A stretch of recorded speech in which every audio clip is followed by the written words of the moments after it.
Efectivamente, para el gremio venimos hace ya mucho tiempo preocupados por mejorar todo lo que es el ámbito de exploraciones. Estas, lamentablemente, producto de una regulación mucho más compleja, se ha visto realmente difícil poder hacer las exploraciones como antes, y por ello, si no tenemos exploraciones, no vamos a poder tener las reservas necesarias justamente para los metales que se necesitan, más aún ahora en un proceso de transición energética pensado en metales críticos, donde se debe hacer un trabajo muy coordinado, además con las diferentes autoridades, para poder generar una mayor exploración rápidamente, ¿no?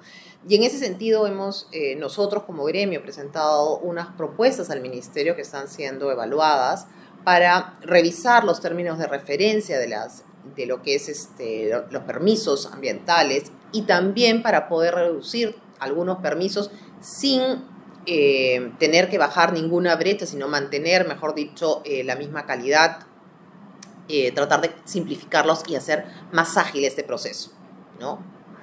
Y en ese sentido va a ser sumamente importante el trabajo, también las expectativas que tenemos para continuar trabajando ello con el Ministerio de Energía y Minas y mejorar este tema vinculado a la permisología en exploraciones.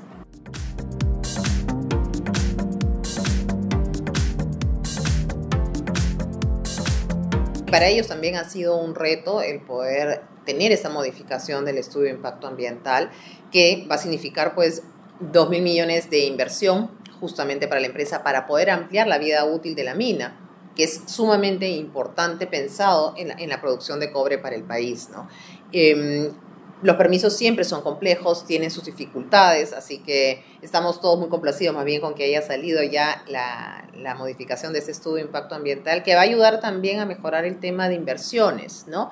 Como hemos visto, hemos bajado en un 10%, reducido un 10% el monto de inversión respecto del año anterior, ¿no? El año 2023 respecto al año 2022, ¿no? Y ahí lo que se va a requerir es no solamente trabajar en proyectos ya existentes, en reposición de proyectos existentes, que en ese sentido va a apoyar mucho esos trabajos que va a realizar Antamina, Inmaculada, sino también lo que tenemos que buscar es nuevos proyectos, ¿no? Para poder conseguir una inversión importante para el país.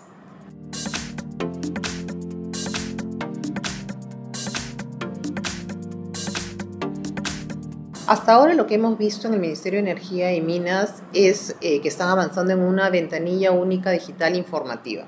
¿Qué es eso? En realidad han dividido la actividad minera en 4 fases. Una de ellas es exploraciones, y lo que están haciendo es una reposición de los permisos y los requisitos de acuerdo al texto único de procedimientos administrativos que existen y ponerlo en la página web, ¿no? Entonces, lo que tenemos es en realidad una reposición de la información que hay en diferentes entidades de los diferentes permisos y trámites que existen. Pero para poder hablar realmente de un avance en una ventanilla única digital, lo que se requiere es mirar todo el bosque, ¿no es cierto? Primero, y poder ver también dónde están los permisos, en qué entidades se encuentran, y sobre ello poder trabajar en una plataforma en la cual las diferentes entidades involucradas que tienen que emitir su opinión puedan rápidamente hacerlo, y también las empresas, y generar, reducir los plazos muertos que se generan a producto de ello, ¿no? Nosotros en el año 2018 como Sociedad Nacional de Minería, Petróleo y Energía hicimos un estudio con apoyo en el cual se vio que habían 470 normas en ese momento involucradas, ¿no? Más de 230 permisos y 29 entidades que tenían que ver con la actividad minera. Entonces, eso no ha cambiado sustancialmente, ha habido ciertas mejoras, pero no ha cambiado sustancialmente. Entonces, ahí hay un espacio para revisar, mejorar, y que justamente también todas las entidades que cada una ve en compartimentos estancos puedan ver más bien todo el proceso de manera completa, ¿no? Que les va a ayudar a ellos también a tener más rápidamente y mejores decisiones, porque las mismas autoridades requieren tener información para poder emitir una opinión técnica.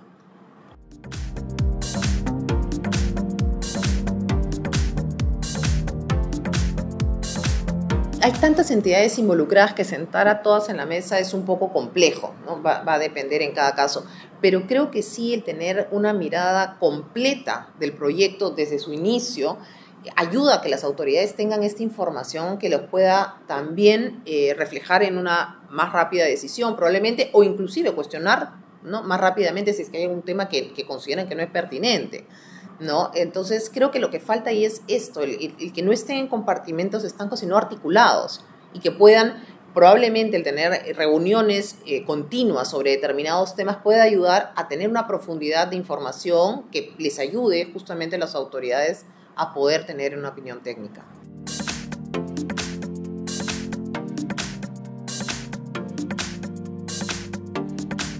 Como gremio, nosotros venimos ya desde el año 2022 alertando sobre ese tema de manera contundente en diferentes foros. Hemos hecho inclusive un estudio que presentamos en Perumín el año pasado, en el cual mostrábamos que ya el día de hoy la minería ilegal estaba abarcando el 2.5% del PBI, involucraba una cantidad de dinero importante, además de toda la vulneración al medio ambiente, derechos humanos, los temas de seguridad, inclusive para el trabajo. La verdad que todo es un tema muy complejo. Vemos inclusive en el caso de lo que es la tala ilegal, cómo está avanzando con mucha más fuerza del año 2021 al 2023, por ejemplo, se han talado solo en el corredor minero de Madre Dios más de 24.000 árboles. Entonces, estamos hablando de algo que avanza con mucha fuerza, ¿no? Además, obviamente, de las pérdidas económicas que ya hemos señalado, ¿no?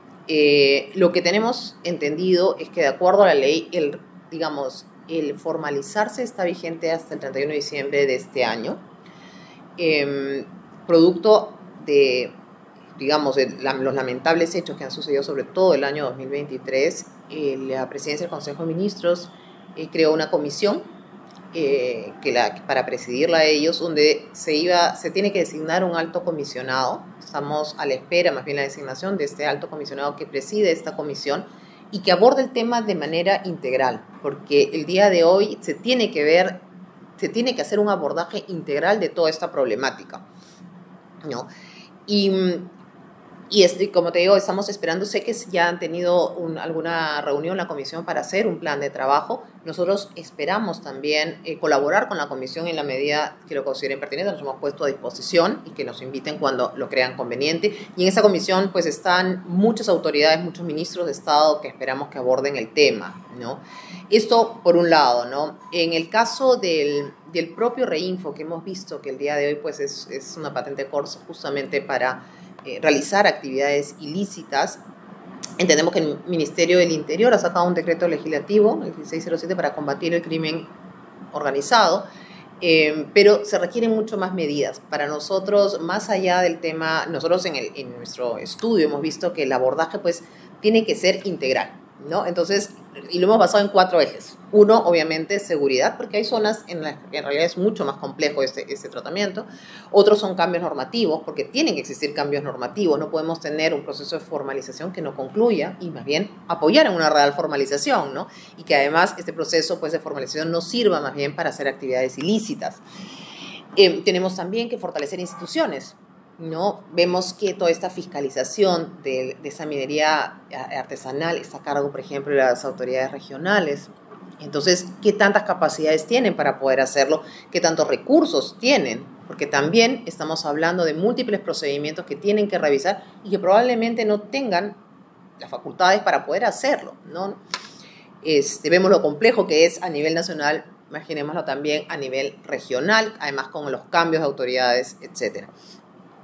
Y también vemos que también hay un trabajo para realizar en todo lo que tiene que ver la trazabilidad, ¿no? Nosotros creemos mucho en hacer la trazabilidad tanto del oro como también de los insumos, de los explosivos, de los equipos, hacer también en realidad mejorar lo que es el registro de las plantas de beneficio para saber exactamente por dónde se procesa el oro y también lo que es el transporte, ¿no? Tener las vías de acceso pues totalmente controladas porque sabemos por dónde en realidad van los camiones cargados de oro, ¿no?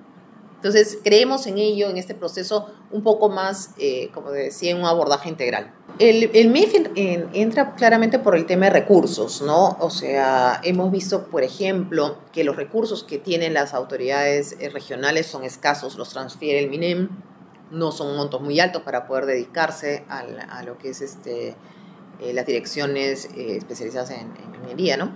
Las direcciones de minería o las gerencias de minería. También va a requerirlo también para lo que es las fiscalías, ¿no? ¿Qué tantos recursos se asigna en fiscalías? ¿Qué tantos recursos inclusive también se asigna a la policía para hacer investigación en ese tema? No hay una unidad especializada en lo que es minería ilegal y estamos hablando de una actividad que creemos, y la actividad ilícita que creemos que es mayor al narcotráfico. Entonces ahí se requiere también, ¿no?, un cuerpo especializado que pueda hacer las labores de investigación y de seguimiento, ¿no? Y todo ello además asociado y vinculado a rendir cuentas, es decir, ¿no?, el trabajo de cada uno, hacia dónde estamos yendo, hacia qué se está dirigiendo y cuáles son los resultados. Porque tiene que ser un trabajo conjunto y coordinado y articulado.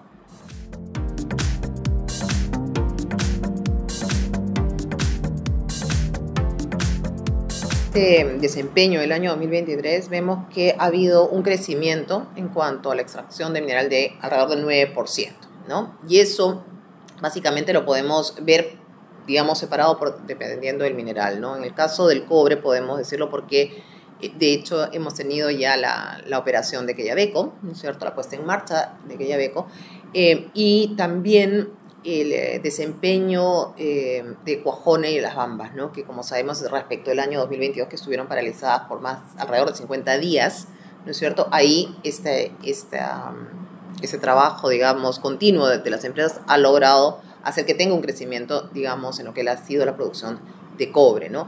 En el caso de oro, también ha habido cierto crecimiento, pero, a ver, hemos tenido también las minas paralizadas de Poderosa por algunas semanas, ¿no es cierto?, que ha tenido un decrecimiento en cuanto a su producción. Sin embargo, Yanacocha tuvo un mejor rendimiento, ¿no? Entonces, ahí podemos ver ello. Y lo que es el estaño, lamentablemente, producto de los conflictos sociales de inicio del año pasado, la mina de San Rafael estuvo paralizada por un par de meses. Entonces, ahí sí ha habido una menor producción de estaño, además también ha estado asociado a menor valor, menor precio. Y en lo que es el hierro también hemos visto ciertos avances, ¿no? En lo que es exportaciones también hemos visto que han mejorado en alrededor de 12%, producto también del volumen exportado y de los precios. Ahí está ese tema asociado, ¿no?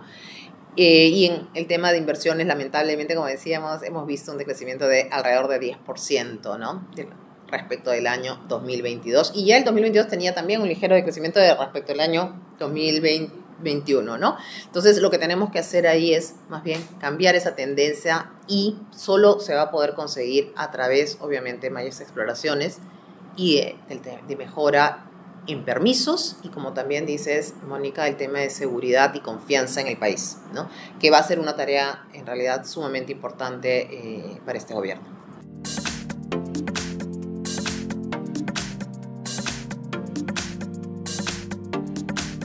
Mejorar, obviamente, todo el tema de permisos, ¿no? Ahí hay varios aspectos de mejora. De hecho, vamos avanzando, ¿no?, de a pocos también con apoyo de la mesa ejecutiva del Ministerio de Economía y Finanzas, donde se sientan a diferentes actores, ¿no?, y podemos avanzar en algunos permisos.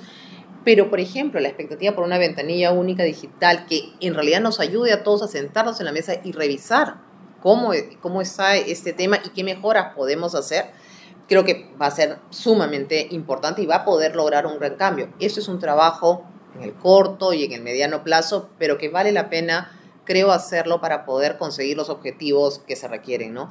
Y el tema de lo que es, en realidad, la formalización minera, una real formalización minera, una lucha frontal contra la minería ilegal. Creo que ahí hay tres frentes en lo que respecta a lo que es el sector minero. En lo que respecta a los otros sectores, también vemos, ¿no?, retos complejos, vinculados también al tema de permisos. Por ejemplo, en el caso de hidrocarburos, como sabemos, es un sector que en realidad está un poco abandonado y requiere más bien un impulso importante. Entonces, ahí también tiene este reto importante, ¿no?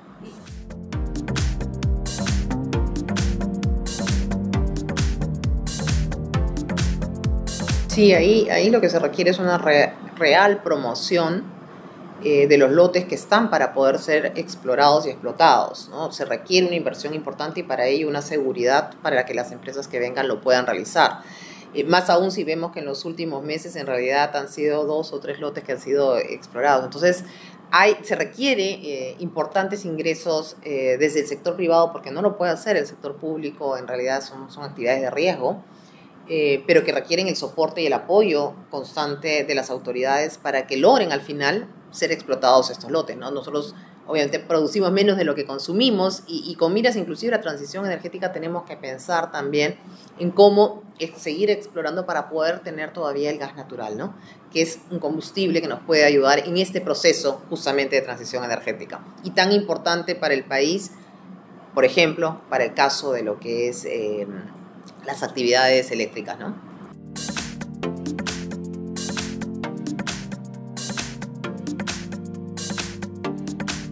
Ahí también, como te decía, tienes varios temas. Uno de ellos, el tema de los permisos, que también es un tema a revisar y que se puede, hay aspectos de mejora ahí. Y también hay diferentes aspectos normativos. No nos olvidemos que desde el año 2022, por una sentencia de la Corte Suprema, de Poder Judicial, el día de hoy, para lo que es las actividades eléctricas, también se requiere consulta previa. Entonces, ahí hay, por ejemplo, un procedimiento que todavía no termina de cerrarse, cómo se debe realizar, ¿no? Sobre todo pensado en actividades que son un poco complejas, como construir una línea de transmisión que pueda abarcar miles o cientos de kilómetros, por lo menos, ¿no? Entonces, cómo hacer realmente efectiva esta línea, estos procesos de consulta previa, que antes no se requerían, ¿no? La ley antes no lo establecía porque eran sobre la base de la existencia de servicios públicos, ¿no? Que llevaba a que sea importante hacerlo dentro de los tiempos razonables, ¿no? Más aún si vemos que tenemos unos planes de transmisión eléctrica que se tienen que cumplir para poder lograr el suministro de energía eléctrica y además los planes de emergencia que existen producto de ello.